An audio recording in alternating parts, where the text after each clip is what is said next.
Hello and welcome to this final PowerPoint of Unit 4. It's been a long run, but we're finally there. This is AC 3.4, which is entitled Evaluate the Effectiveness of the Agencies in Achieving Social Control. It's a key PowerPoint because these are where the big marks are in the exam, the evaluation questions, sometimes worth an entire grade. So this topic is examining the main agencies of social control: the police, the CPS, the probation service, the courts, the prison system, charities and pressure groups, etc. And what it's asking you to do is evaluate how effective they are in achieving their aims. So do they achieve the purpose they've set out to do? Now, we're going to look at the police, the Crown Prosecution Service, the Judiciary, prisons, probation service and charities and pressure groups. And as we go through this PowerPoint, you've got to be thinking, right, what is the evidence that they are doing a good job and what is the evidence against them doing a good job? And when I weigh up all that evidence, what side do I come down on? Good job, bad job. Now, obviously, you need statistics, you need information, you need facts to help you come to that decision. And of course, any answer you give in the exam, you will need to quote some of these facts. So unashamedly, I have put lots of data in here. And I've been doing some digging and I've tried to give up-to-date data where possible because the textbooks are starting to get a little bit out of date. Now, one caveat I would give is that occasionally, particularly when the data is referring to the years of 2019, 2021, you've got to be careful because COVID was about at that time, and sometimes I haven't used the data for those years because it doesn't give a true reflection of the state of the criminal justice system. But I'll refer to that whenever I'm doing that, and it should be fairly obvious. So without further ado, let's crack on and start with our first agency of social control, which is the police. And of course, their aim, because obviously if you're going to evaluate an agency, you've got to know what their aim is. And of course, the main aim of the police is to detect, investigate and prevent crime. So any evaluation you're giving must be against that: detection, investigation, prevention. Obviously, their work results in a huge volume of cases being brought to trial each year, along with many other court disposals by the police using their powers for, fixed penalty notices, cautions, reprimands, etc. And we know from earlier PowerPoints that police forces have specialist departments, units and sections dealing with serious and complex cases. And if you want to look into that in more detail or refresh your mind, go back and look at the AC 1.2/3.1 PowerPoint on the police for more information on that. I'm not going to look at that in this PowerPoint.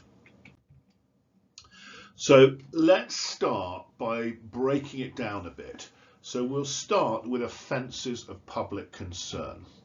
Now, one thing that is a positive for the police is that in recent years, they've definitely made progress in prioritising some of the offences of concern to the public, such as domestic abuse, where increasing numbers of cases are being reported and recording.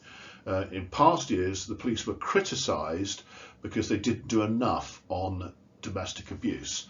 And this report here by Her Majesty's Inspectors of the Police, a report on policing in England Wales in 2021, is where I've got most of the information from.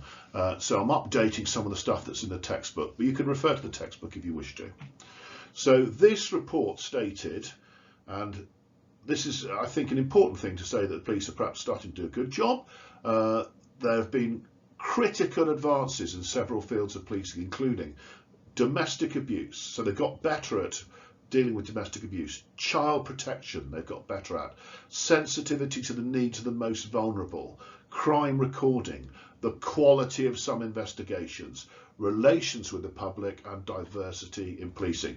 That is really good. So that's some thumbs up there for the police, who are obviously making improvements in all those areas. So if you're evaluating, that gives you some evidence to suggest that the police are doing a good job. However, the same report also criticised the police's performance on fraud. So whilst it said they've got better at domestic abuse, which again is an offence of public concern, so you prioritise one thing, but obviously if you're prioritising one thing, other things sometimes go by the wayside. And this report had a look at fraud. It said fraud should be taken more seriously. In April 2019, we observed that one force filed with no further action 96% of the cases it received from the National Fraud Intelligence Bureau. Some of these cases had a good degree of evidence, including identified suspects. So what that's saying there is that basically one police force, 96% of its fraud cases, it just didn't prosecute, didn't do anything at all about, even though there was lots of evidence and they had identified some suspects. So good on some things, not so good on others. So you can use that as evidence whichever way you want to look at it. Then we can look down at inefficiency. There have been lots of criticism of the police's inefficiency or incompetence in investigating offences successfully. So you could use that example of fraud that I've just given you, but I think I would be more inclined to use the Macpherson report, because you should have looked at that in Unit 1. I think you'll have looked at that of the course. That's the failure of the police to gather evidence and investigate leads to the murder of Stephen Lawrence. Which would have led to that could have led to a successful prosecution of 5 leading suspects. Or you could have had a look at this guy here, John Lowe, where Surrey police were absolutely slated because they returned this man's shotgun and firearms certificate to him just months before he murdered his partner and her daughter. 7 months previously, he'd had his shotgun and certificate seized after his stepdaughter reported to the police that he threatened to shoot her, but they returned his license and then he went off and killed his partner and her daughter. So 2 cases there you could say the police haven't done a good job on. Then we can start to look at statistics for the police. So some people claim we've got more crimes in society and fewer are solved. Well, let's have a look at that. The police's own statistics suggest that crime appears to be increasing.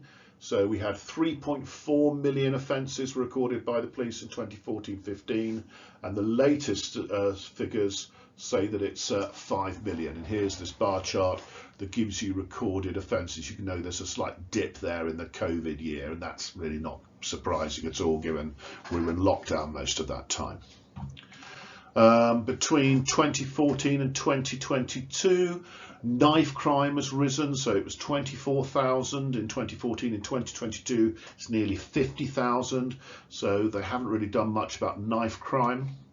Between 2014 and 2022, firearms offences have risen by about 809, so you may think that's a lot, you may not. In 2015, 15% of all cases resulted in a charge being given. This fell to 8.2% in 2018, and in 2021-22, only 5.6% of reported cases actually resulted in a charge being given. So that is quite a damning statistic. And also the number of penalty notices and cautions that have been issued by the police has also fallen steadily year on year. So that, you might say, might hint to you that the police really aren't doing a good job and things are getting worse. But in mitigation, the other thing you need to consider is there's been major cuts in police funding that have been ongoing since 2010. 20,000 police officers less than there were in 2010. So obviously you've got less officers, you're not going to catch as many criminals, and it's going to be harder to investigate crime. So there are mitigating circumstances that you can bring into any evaluation that you make. Then we can also start to look at the accuracy of statistical evidence.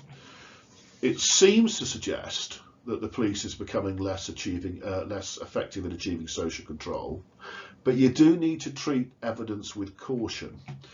One reason for the increase in crimes could simply be because the police have become better at recording them. Now, they were heavily criticised by the Office of National Statistics for the way they recorded crime. So as a result of that, they had to improve their recording crime methods. Now, if they've had to improve and they weren't doing it very well, then there's bound to be a jump in recorded crime because they're starting to do it properly. So this means that a greater number of offences are now appearing in the stats, such as domestic abuse, for example. So maybe there was just as much crime, it just wasn't recorded in the statistics. And now we've got better at it. What we're starting to see is that rise in crime. Is it really a rise in crime, or is it just a statistical rise in crime? They are two different things. And some suggest that the overall number of crimes may not in fact be increasing.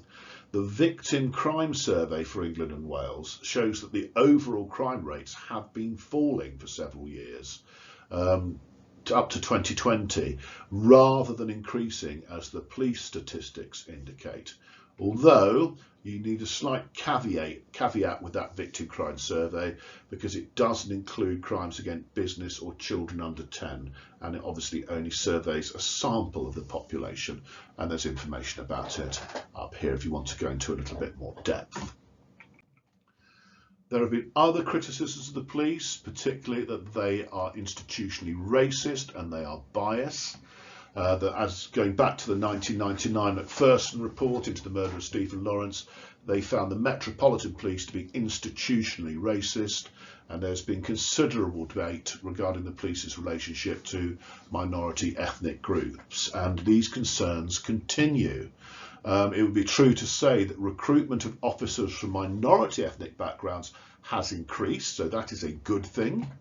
However, minority ethnic officers still remain underrepresented, particularly in the senior ranks within the police.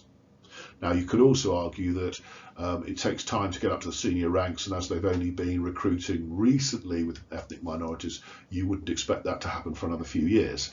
That's up to you to make that argument if you wish to. However, if we go back to this idea that police are institutionally racist, if you look at the statistics, stop and searches are still disproportionately used against black and other minority groups as opposed to white groups, and tasers are used disproportionately against people of minority backgrounds. So that would still seem to hint at the fact that the police are still institutionally racist to some extent. And of course this is a real issue because policing in Britain is generally achieved by consent. So if the police can't establish a positive relation with all sections of the community, that's going to hinder their ability to investigate and clear up crimes, because no one is going to want to help them.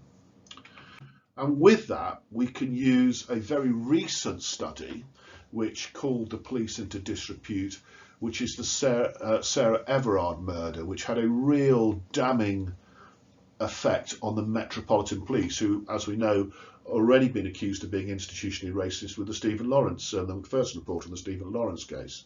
So for those of you who can't remember, in March 21, Sarah Everard, here she is, was kidnapped in South London while she was walking home from a friend's house.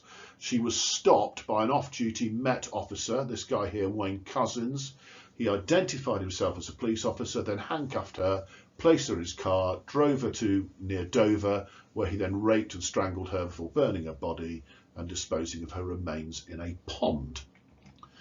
Cousins pleaded guilty to Everard's kidnapping, rape and murder, and he was sentenced to life imprisonment with a whole life order on the 30th September 2021. So I think he is the most recent person to be given a whole life order in this country. So he will never get out of prison unless there's exceptional circumstances. So what was the repercussion of this case? Well, the actions of Cousins struck a crushing blow to the confidence that people, mainly women, had in the police. The case triggered an investigation by the Independent Officer for Police Conduct, the IOPC, which learned that the Met failed to properly investigate 2 allegations of indecent exposure linked to Cousins in 2012. It also discovered that Kent Police failed to investigate another indecent exposure incident linked to Cousins in 2015, and he'd been linked to at least 3 sexual offences, but these had never been investigated. And people, when all this came out, people thought, well, what the hell were the police doing? Why did this person allow to continue in the job that he was doing? And the IOPC, this Independent Office for Police Complaints, ultimately announced that its investigation had led to 12 misconduct notices being filed against various officers. There was one officer who'd shared inappropriate photographs regarding the case with officers before he manned the cordon at the scene in the search for Sarah. The case sparked widespread debate about women's safety and violence against women in the UK. After the murder, the British government reopened its public consultation on its violence against women and girls strategy, and that received an additional 160,000 responses in 2 weeks. This is more stuff here. These two police officers were jailed for 12 weeks for sharing grossly racist, sexist and misogynistic message with Sarah Everard's killer, with cousins on social media, on WhatsApp. And of course, Her Majesty's Inspectorate of Constabulary and Fire Rescue Service published a report commissioned by the government after the murder, which said, and this is absolutely damning, the stuff in bold, inconsistencies at every level in how the police respond to violence against women and girls and victims, and there needed to be radical refocus and shift in the priority given to violence against women and girl offences. So a real criticism of the police in their attitude towards that, particularly the Metropolitan Police. So you can use the Wayne Couzens case, Sarah Everard case, as evidence to argue your case on whether the police are doing a good job or not, or have lost public confidence, whatever. Other criticisms we've had of the police are in its media reporting. They've been accused of playing to the media, portraying a sort of crime busters image. For example, we can use the 2014 example of South Yorkshire Police, who invited the BBC to film their raid on the home of Sir Cliff Richard in connection with historical child abuse allegations. The reality was no charges were brought, and both the police and the BBC had to pay damages to the singer. There's the newspaper article about it. And they've also faced criticism for overreacting to media-driven moral panics. And I've stated this before, it can draw the police into using resources to battle one particular crime that the public are really concerned about. But of course, that also means that resources are drawn away from other areas of criminality that actually may be more serious or widespread. So that then leads us on to the Crown Prosecution Service. I think you've got enough information on the police there to form your own opinion as to whether they do a good or a bad job. Lots of evidence there. Let's look at the Crown Prosecution Service now. So the primary aim of the Crown Prosecution Service is to prosecute and on what charge, decide which cases they should prosecute, what the charge is, prepare the case, and then present the case in court. So let's think of some of the good things. Well, we know about the full code test, and if you want more information on that, again, go back and look at the AC 1.2/3.1 PowerPoint on that. We know that the full code test provides a very uniform and fair approach to the CPS's role, and it allows a due process model of justice to be implemented. Of course, remembering the Crown Prosecution is independent from the police and the Judiciary, so that's another good thing. In 2018, they prosecuted 80,000 cases in the Crown Court and over 450,000 in Magistrates Court. Now, I am using this data because obviously when we went into lockdown, the courts shut down a bit more. There were less cases being prosecuted.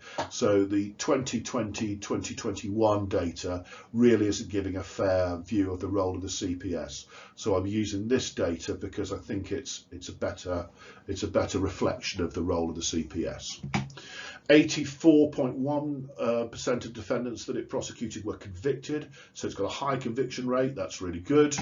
However, there's been real criticism of the role of the CPS in its handling of rape cases. Now, this was they were criticised in 2018.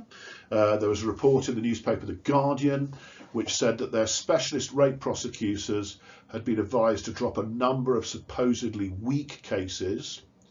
Obviously, the CPS were trying to ensure that they get a high proportion of successful prosecutions, and therefore they decided not to choose to prosecute cases that have a low conviction rate. Now, rape statistically has a low conviction rate because it's much harder to prove beyond reasonable doubt.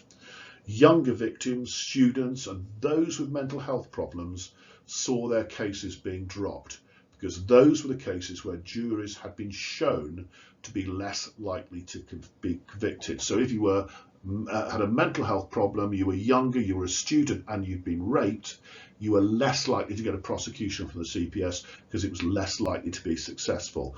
And that, many people thought, was not acceptable at all.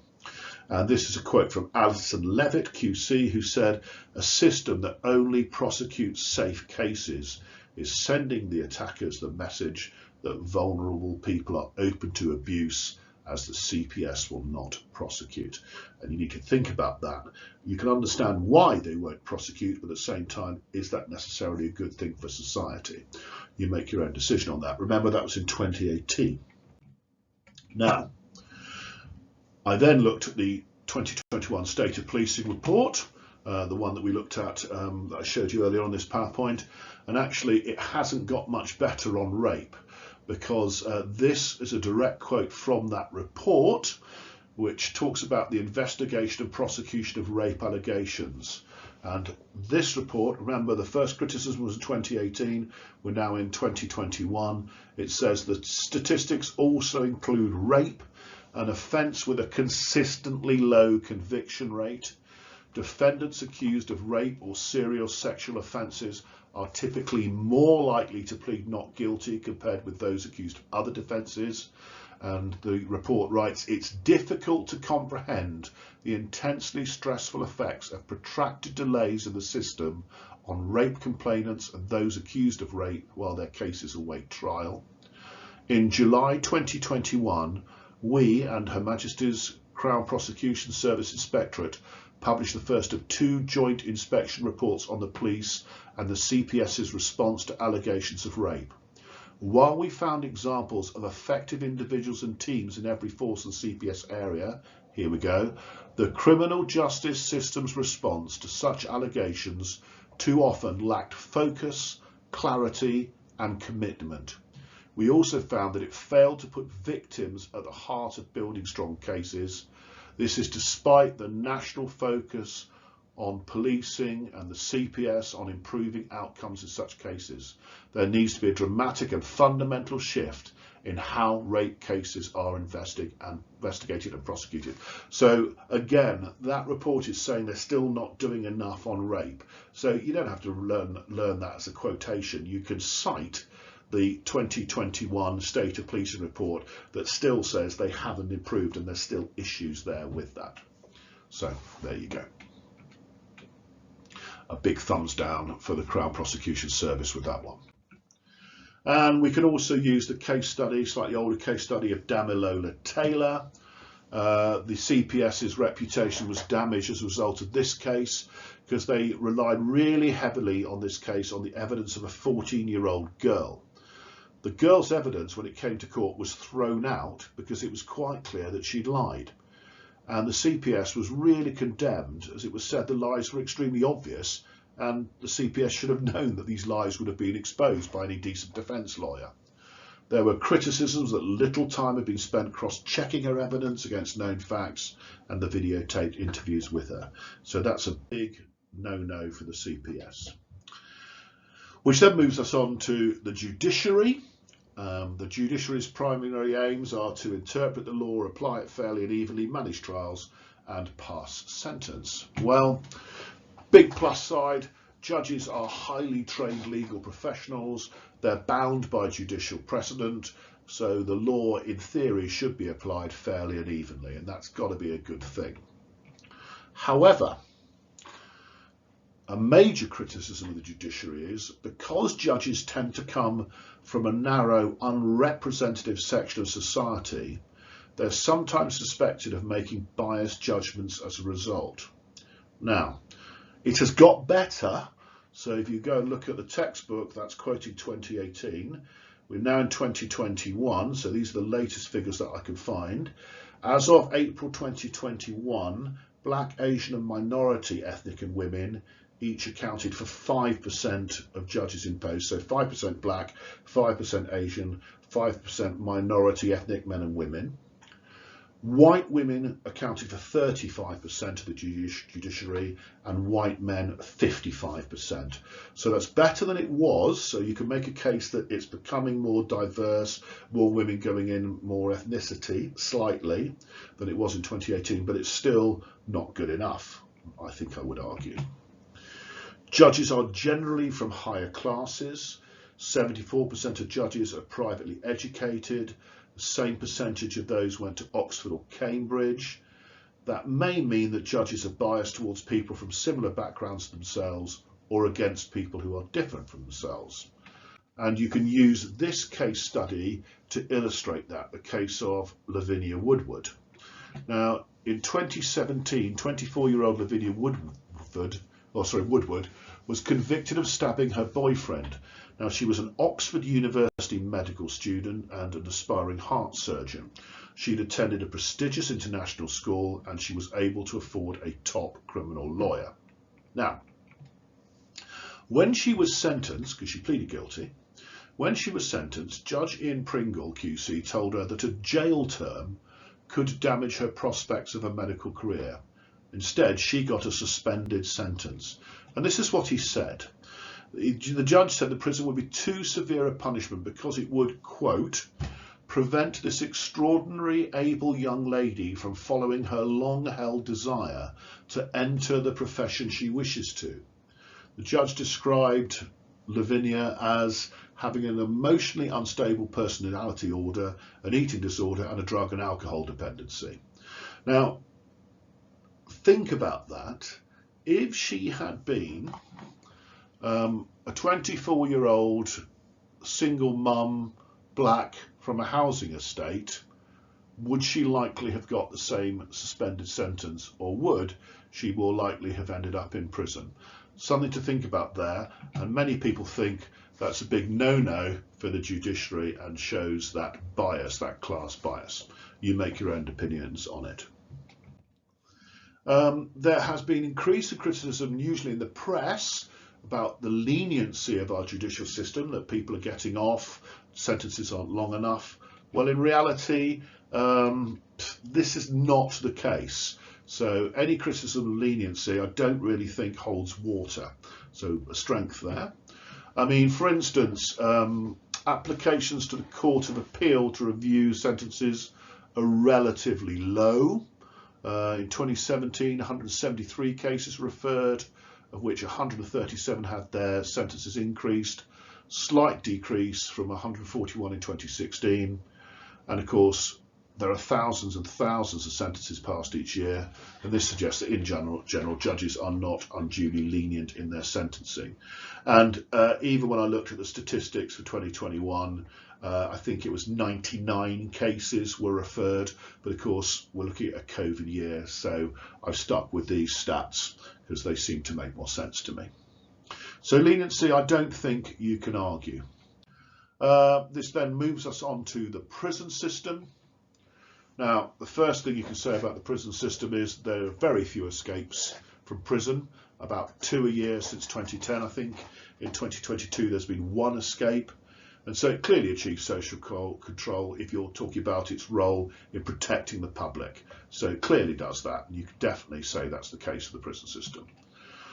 So obviously its primary aims are achieving social control by punishing offenders, by rehabilitating them, and it also tries to exercise social control while offenders are inside prison so that they follow rules. So the protection bit, you can argue they do a fine job in. Then you've got to talk about rehabilitation and making sure that prisoners are behaving when they're in prison. And those ones are a little more tricky to argue that the prison system is doing it successfully.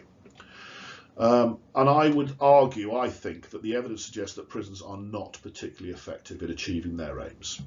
So critics argue that the prison system is in crisis, that prisons are in many cases unable to exercise effective control over their inmates, and I think the following evidence would support this view.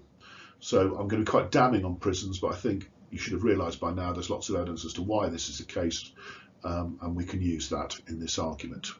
So between 2010 and 2018, the number of prison officers fell by 15%. That obviously makes it harder to maintain control over inmates.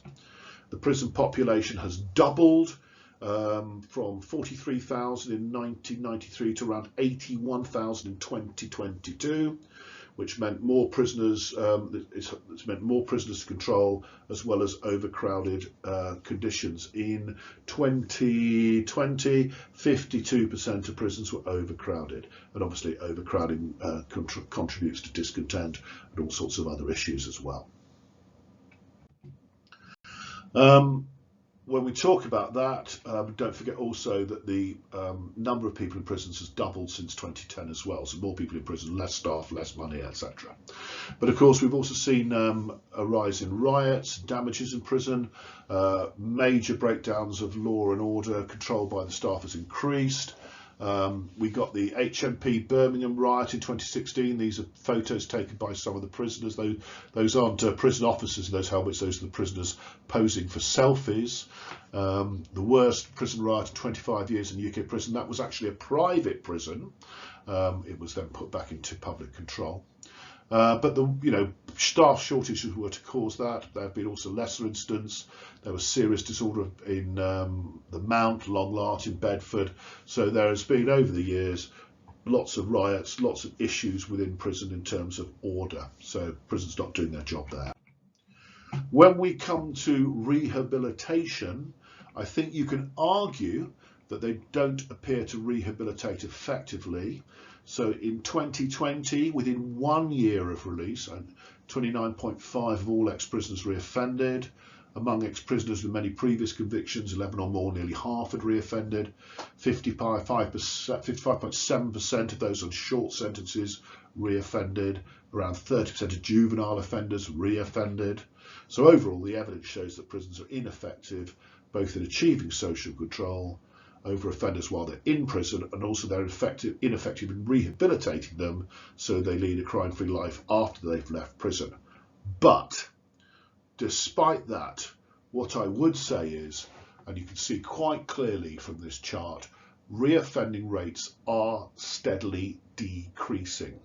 So it depends how you want to argue this, because we've gone from 31.6 reoffending rate in 2008 to round about 25.6 it is in 2020-2021. Now, if that continues to fall, then that might suggest that prison is starting to do its job. Up to you how you choose to argue that one.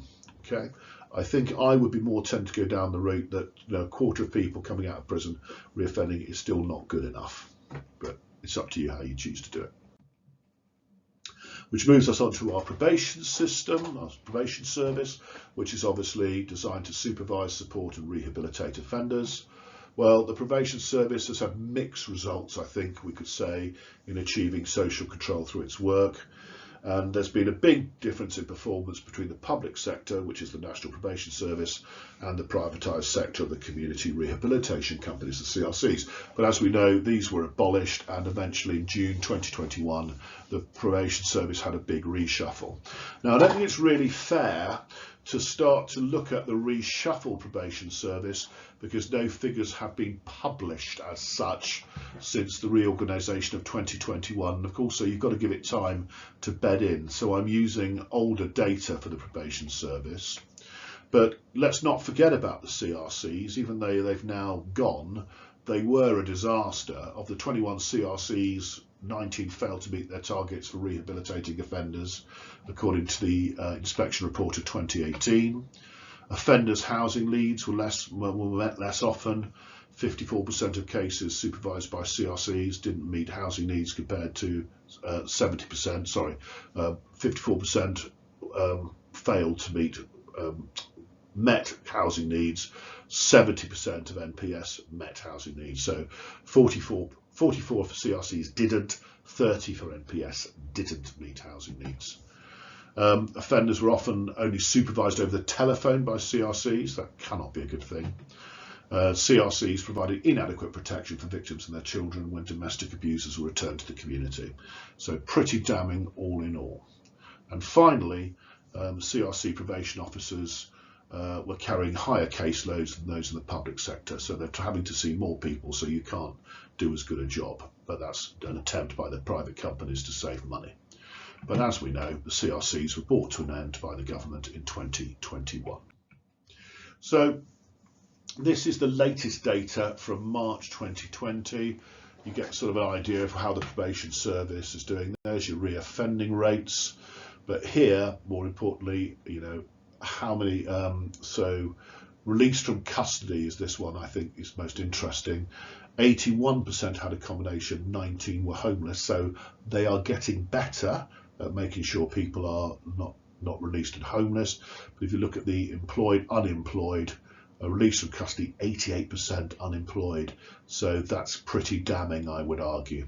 Okay, and this is sentences and suspended sentences, 56 unemployed, not so bad on the homelessness front. So you can have a think about that, see what you think. So the National Probation Service, you could argue, has been more successful than CRCs in achieving social control. It's about half the rate of reoffending compared with prison, so community orders do better in terms of less recidivism as a result of them.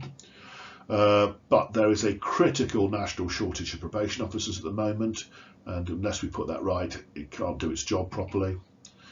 And high workloads have led to professional standards being compromised, so that's an issue. And also, there's a shortage of places on specialist programs to address the cause of reoffending. So addiction programs, anger management programs, there's a shortage of space where people are given community orders. The judge says, you know, I need you to attend anger management. There aren't always these spaces on these cases. So there's your probation service. You can evaluate and work out what you think about the probation service. But as I said, I'm not sure I'm prepared to make a judgment on the new system, given the fact it started in June 2021 and they've had a year to get it sorted. But it does look as if certainly they're getting better at making sure people don't come out of prison to no home whatsoever. So that finally leads us on to charities and pressure groups. This one's pretty straightforward. You know, obviously charities are a better place to reduce offending and reoffending than government agencies in general, because they've got a strong commitment to one particular group or issue and specialist knowledge of people's needs. They're strongly motivated to help and therefore may go the extra mile in a way that government or privatised agencies may not. And they have run numerous successful campaigns to help prisoners and aid in achieving social control. I've referred to lots of these in the PowerPoint for AC 2.1, but I've also included these in the next two slides. So just refer to a couple of successful campaigns to illustrate that charities and pressure groups do their job well. So you could use the child arrest campaign that the Howard League for Penal Reform ran to reduce the number of child arrests, which it successfully did. There are the stats for you. So, you know, number of arrested children fallen by 59% in 6 years. So that's a good thing. You could look at the books for prisoners, where the Howard League for Penal Reform overturned the law so that prisoners and the restrictions on sending books to people in prison were lifted. You can look at their campaign, Howard League for Penal Reform, to raise awareness of the lack of approved premises or bail hostels for women, 6 in the country as opposed to 94 for men, which means that, you know, if you were sentenced to an approved bail hostel on release, if you're from Plymouth or Cornwall, the nearest one is in Reading, 132 miles away, which is bonkers. So you can use that example. Or another good example you can use, once again, which we looked at over and over again, the End Friday Release campaign. Now, obviously, you know, ending Friday release, releasing people on a Friday where they can't get access to the crucial services they need to, with 46 quid in their pocket, is no good thing whatsoever. But as I speak, as I'm recording this, the government have started the process to introduce a new law to reduce Friday releases in prison. So that campaign has definitely had an effect, and this is a really good campaign also to use for campaigns for pressure groups in Unit 2 as well. Hint, hint. And there's the video on the End Friday Release campaign if you would like to watch it. So that concludes Unit 4. Hopefully you've got lots of information in this PowerPoint to help you with your evaluation. I wish you all the luck in the world for the exam. I hope you found all these PowerPoints useful, and keep at it and keep working. Good luck, guys.